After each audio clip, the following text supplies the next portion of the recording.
Good afternoon, everybody. It's great to see all of you on this very newsy day, to say the least. I have a couple of updates for you this morning, or this afternoon. As you know, this morning, the president spoke to President Putin of Russia. They spoke at length, and the president released a statement following that conversation in great detail. I can also confirm that the president just recently got off the phone with President Zelensky of Ukraine. His truth is as follows. I just spoke to President Zelensky of Ukraine. The conversation went very well. He, like President Putin, wants to make peace. We discussed a variety of topics having to do with the war, but mostly the meeting that is being set up on Friday in Munich, where Vice President J.D. Vance and Secretary of State Marco Rubio will lead the delegation. I am hopeful that the results of that meeting will be positive. It is time to stop this ridiculous war where there has been massive and totally unnecessary death and destruction. God bless the people of Russia and Ukraine. I myself just spoke to the president about these calls, and he told me to tell all of you they were very good calls, they were very positive, and the administration is wholeheartedly committed to a peace deal to end once and for all the Russia-Ukraine war. More on that later. I'm sure you'll have more questions to ask. This week, the president has continued to deliver on his promises to the American people. According to new polling that was released at the beginning of this week by CBS News, an overwhelming 70% of Americans said that President Trump is following through on what he pledged to do during his historic campaign. The poll also revealed that Americans see President Trump as a tough, energetic, focused, and effective leader fighting hard to improve their lives and our country. And yesterday, in particular, was a truly special day for the United States of America. Thanks to the great leadership of President Trump and the strong and tough leadership of President Trump, Mark Fogle, an American teacher detained by Russia, was returned to American soil and met with the president here at the White House last night. Special Envoy Steve Witkoff and the rest of President Trump's incredible national security team helped to negotiate the exchange that secured Mark Fogle's release. This event shows a good faith effort from Russia, and it's a sign, as I just said, that we are moving in the right direction to end this brutal war. Malphine Fogle, Mark's 95-year-old mother, was understandably very worried that she would never see her son again after his arrest in 2021. Mrs. Fogle was actually slated to join President Trump on stage at the July 13th Butler, Pennsylvania rally to speak out for Mark, and then the infamous assassination attempt against President Trump took place. But that day, before the rally, President Trump promised Mark's mother that when he returned to the White House, he would bring her son home. God saved President Trump's life on that day in Butler, Pennsylvania, and now Mark Fogle is back home safely with his family as a result. God is good. The president also continues to bring back common sense to our government. This week, he signed an EO to end the procurement and forced use of paper straws. Taxpayer dollars were wasted on these non-functional and massively unpopular products for no other reason than it made radical activists feel good about themselves. And on trade, President Trump continues to take bold action to protect America's critical steel and aluminum industries, much like he did in his first term. And the president signed proclamations to close existing loopholes and exemptions to restore a true 25% tariff on steel and elevate the tariff on aluminum to 25% as well. This administration believes these tariffs will protect our national security and put American workers first.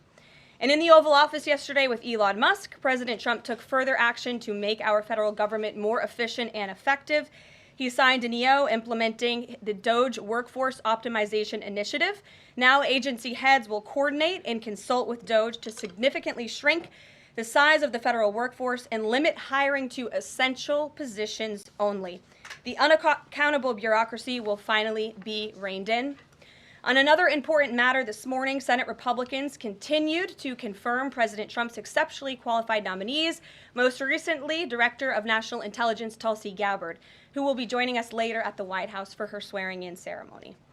It's imperative that the remainder of the president's cabinet nominees are confirmed as quickly as possible. On another important matter this week, illegal alien criminals continue to be arrested and sent home as part of the ongoing mass deportation effort of the Trump administration. Just this week, 2 planes with 190 Venezuelan illegal aliens arrived in the Venezuelan capital from Fort Bliss, Texas. Here are some of the criminal illegal aliens who were arrested in the country this past week.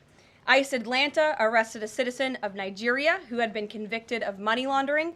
ICE San Antonio arrested a citizen of Mexico who had been convicted of assault. ICE Denver arrested a citizen of Mexico who had been convicted of aggravated assault. And ICE Houston arrested a citizen of Mexico who had been convicted of aggravated assault. Now, before I take questions, I would like to address an extremely dishonest narrative that we've seen emerging over the past few days. Many outlets in this room have been fear-mongering the American people into believing there is a constitutional crisis taking place here at the White House. I've been hearing those words a lot lately.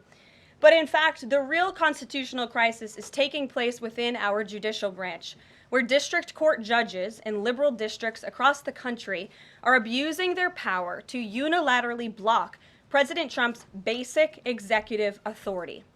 We believe these judges are acting as judicial activists rather than honest arbiters of the law. And they have issued at least 12 injunctions against this administration in the past 14 days, often without citing any evidence or grounds for their lawsuits. This is part of a larger concerted effort by Democrat activists and nothing more than the continuation of the weaponization of justice against President Trump. Quick news flash to these liberal judges who are supporting their obstructionist efforts: 77 million Americans voted to elect this president. And each injunction is an abuse of the rule of law and an attempt to thwart the will of the people. As the president clearly stated in the Oval Office yesterday, we will comply with the law in the courts, but we will also continue to seek every legal remedy to ultimately overturn these radical injunctions and ensure President Trump's policies can be enacted. So here in our new media seat today, we have Chris Pavlovsky, an entrepreneur who has a strong passion for protecting freedom of speech. Chris started the video sharing platform Rumble in 2013 with a mission of protecting a free and open internet from censorship by big tech and governments around the globe. The platform has always been a place for independent creators to share their authentic opinions, and they have always included President Trump, in contrast to the way he was censored by other platforms in years past.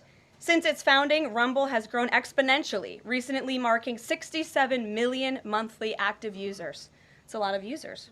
If you're watching right now and interested in sitting in this seat, you can apply, whitehouse.gov/new-media. With that, I will take your questions. And Chris, why don't you kick us off on this very busy news day?